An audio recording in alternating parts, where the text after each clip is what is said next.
vamos falar sobre a pandemia do coronavírus e todos os seus efeitos catastróficos. Só que desta vez, não na área da saúde, mas na área de atribuição e competência do PROCON. Vamos falar sobre os efeitos jurídicos do coronavírus em todas as relações de consumo. Esse vírus teve início, ao que parece, no início deste ano de 2020, na cidade de Wuhan, província de Hubei, na China, lá do outro lado do mundo. E rapidamente, pela sua altíssima capacidade de contágio, se alastrou por todo o mundo. O impacto imediato foi nos países turísticos da Europa, sobretudo Itália, França e Espanha. Milhões de turistas chineses visitaram estas localidades. E alguns deles, talvez muitos, já estavam portando esse vírus. O contágio se alastrou. Hoje nós temos na Europa aproximadamente quase 100 mil mortes e os turistas das Américas que lá se encontravam, principalmente Estados Unidos e Brasil, trouxeram o vírus para seus países. No mês de março, a crise de contágio do coronavírus começou a incrementar. Foi ficando cada vez mais preocupante. Vidas foram sendo prematuramente ceifadas ou atingindo pessoas idosas com pouca capacidade de resistência a esse vírus sistêmico, que entra na corrente sanguínea e afeta não apenas os pulmões, mas todo o organismo humano. Por esta razão, as autoridades decretaram estado de calamidade pública e determinaram, na maioria dos municípios e estados, o isolamento social, ou seja, a obrigação das pessoas permanecerem reclusas em suas próprias casas, em seus próprios domicílios. E, além disso, o fechamento compulsório de todos os estabelecimentos comerciais. Todos aqueles estabelecimentos que recebiam público presencial tiveram interrompidas as suas atividades com o fechamento de suas portas, ressalvados apenas os fornecedores de serviços e produtos essenciais. Houve uma difícil escolha. Sem o confinamento, sem o isolamento social, existem estudos científicos, médicos, indicando que somente no estado de São Paulo nós teríamos atingido a assustadora cifra de 50 mil mortes. Sobretudo pela incapacidade de toda a nossa rede hospitalar, computados aí os hospitais de campanha, receberem tantas pessoas contaminadas. Os números ainda são preocupantes, mas continuam sob controle. São trágicos, milhares de pessoas morrendo, mas ainda não atingiram esses números proporções de um cataclisma, proporções de uma catástrofe. Ficamos então na situação. A permanência do isolamento social tende a achatar a curva de transmissão e contágio do coronavírus. É essencial e imprescindível, dizem as autoridades sanitárias. No entanto, ao mesmo tempo, produz deletérios efeitos em nossa economia. Estabelecimentos fechados estão quebrando. A consequência tem sido desemprego em massa. Muitos trabalhadores tendo reduzidos os seus salários ou, o que é pior, perdido seus empregos. Encontramos nas ruas diaristas empregadas domésticas, trabalhadores autônomos, ou mesmo servidores empregados em contrato de CLT, que não estão trabalhando, estão desempregados, não estão recebendo os seus vencimentos. E ali nas ruas, o PROCON, exercendo a sua atividade de fiscalização, em supermercados, farmácias, revendedores de gás, tem se deparado com estas pessoas sem poder aquisitivo para efetuar as suas compras. A situação, portanto, está ameaçando matar imediatamente pela propagação da doença chamada Covid-19, imediatamente pela grave crise econômica que está provocando. O coronavírus afetou de uma só vez todos os contratos de relações de consumo. Todos. Relações de consumo de prestação de serviços.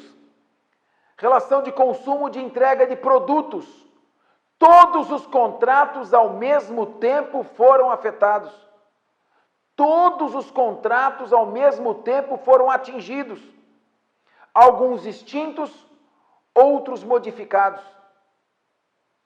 O PROCON, portanto, realizou estudo para tentar apontar possíveis soluções para essa crise. Uma vez que a área da saúde refoge nosso campo de atribuição e competência, nos resta o encaminhamento de soluções, proposições e ações concretas de fiscalização na área das relações de consumo, tentando minimizar os catastróficos efeitos econômicos advindos do coronavírus. A pergunta, então, que deve ser respondida é a seguinte: quais são os efeitos jurídicos do coronavírus sobre os contratos de consumo em andamento? O que diz a legislação?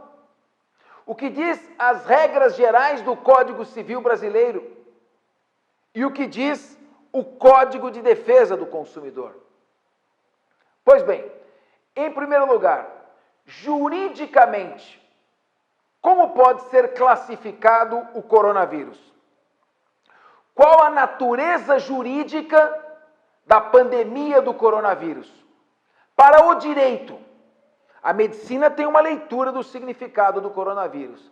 Para o direito, qual o significado do coronavírus? Pois bem, juridicamente, o coronavírus se classifica como um evento de caso fortuito e força maior. O que é caso fortuito? Direito é simples, porque algumas expressões são autoexplicáveis. Caso fortuito nada mais é do que um caso fortuito. Ou seja, caso fortuito é um evento fortuito, um evento imprevisível, um evento que não podia ser previsto. Indaga-se: o coronavírus podia ser previsto? Seja sincero, na virada do ano de 2019 para 2020, você imaginava estarmos passando esta situação? Portanto, em primeiro lugar, o coronavírus foi um evento imprevisível e, por conseguinte, juridicamente classificado como caso fortuito. E o que é força maior? O mesmo método. Força maior é uma força maior, ou seja, uma força contra a qual nós não podemos resistir, uma força contra a qual os contratantes nada têm o que fazer. Portanto, se o caso fortuito tem por característica a imprevisibilidade, a força maior tem como característica a irresistibilidade. Se um evento é imprevisível, é um caso fortuito. Se ele é irresistível, ele é força maior. O coronavírus foi imprevisível e veio com força irresistível sobre os contratos. Trata-se de um evento de caso fortuito e força maior. Qual a consequência, então? Artigo 393 do Código Civil Brasileiro. Artigo 393. Se o contrato sofrer uma interrupção por um evento de caso fortuito e força maior, ninguém tem o dever de indenizar o outro. Nenhum dos contratantes deu causa à extinção do contrato, não existe nexo causal, e nenhum dos contratantes teve culpa na interrupção do contrato. Não havendo nexo causal nem culpa, o contrato está extinto e ninguém tem que pagar indenização para ninguém. Não existe indenização por perdas e danos. Bem, só que o Código de Defesa do Consumidor se distingue do Código Civil. Enquanto no Código Civil os contratantes estão no mesmo nível, ou seja, simétricos, nenhum está em condição privilegiada em relação ao outro, por isso que o Código Civil não protege nenhum nem outro. No Código de Defesa do Consumidor, o consumidor é protegido pela lei. O consumidor é considerado a parte vulnerável no contrato. Sendo a parte vulnerável, não existe uma relação simétrica como no Código Civil. O consumidor está acima, ele merece a proteção legal. Por esta razão, o Código de Defesa do Consumidor diz que nas relações de consumo, o caso fortuito e a força maior não estão arrolados como causas de exclusão da obrigação de indenizar. O Código de Defesa do Consumidor só arrola como causa que exclui a obrigação de indenizar a culpa exclusiva do consumidor ou de terceiro. Mas a doutrina faz uma observação. Quando o caso fortuito é um caso fortuito, imprevisível, mas inerente à própria atividade, isso é risco do negócio. Ocorrendo um caso fortuito inerente à atividade, ainda assim, mesmo tendo sido imprevisível, como é um evento que decorre da própria atividade, existe obrigação de indenizar. Por exemplo, eu tenho um produto e tenho uma parceria com uma empresa autônoma que entrega esse produto. Um dos entregadores dessa empresa autônoma aplica um golpe e frauda uma dos clientes, uma das vítimas. Puxa, mas eu não tinha como prever, isso é um evento imprevisível. É imprevisível, mas está dentro da própria atividade. Sendo inerente à própria atividade, não está excluída a responsabilidade de indenizar. Só se houvesse culpa exclusiva da vítima ou culpa exclusiva de terceiro. Porém, a doutrina e o Superior Tribunal de Justiça fazem uma diferença, uma distinção. Se esse caso fortuito, esse evento imprevisível, não for interno, não for inerente à atividade do empreendedor, por exemplo, um vulcão que entra em erupção. Esse é um caso fortuito, imprevisível, externo. Não tem nada a ver com a atividade. Um terremoto, uma catástrofe natural, um coronavírus. Nesse caso, é um caso fortuito, nessa hipótese, é um caso fortuito externo à atividade. E ele exclui a obrigação de indenizar. Resumindo, tanto nos contratos do Código Civil, quanto nos do Código de Defesa do Consumidor, incide o coronavírus como caso fortuito externo, interrompendo o contrato, autorizando a extinção do contrato, sem qualquer obrigação de indenizar de nenhuma das partes. Este é o primeiro efeito jurídico do coronavírus. Caso fortuito externo, eliminando a obrigação de indenizar por perdas e danos. Nem consumidor tem que indenizar, nem fornecedor tem que indenizar. No próximo vídeo, vamos abordar a questão da teoria da imprevisão. Tudo bem que não existe obrigação de ninguém indenizar, mas como é que fica o contrato? O consumidor tem direito ao reembolso? O fornecedor vai ter que pagar juros e correção? Como ficam os efeitos, uma vez que obrigação de perdas e danos não existe? Mas e quanto aos demais efeitos? Veja no próximo vídeo.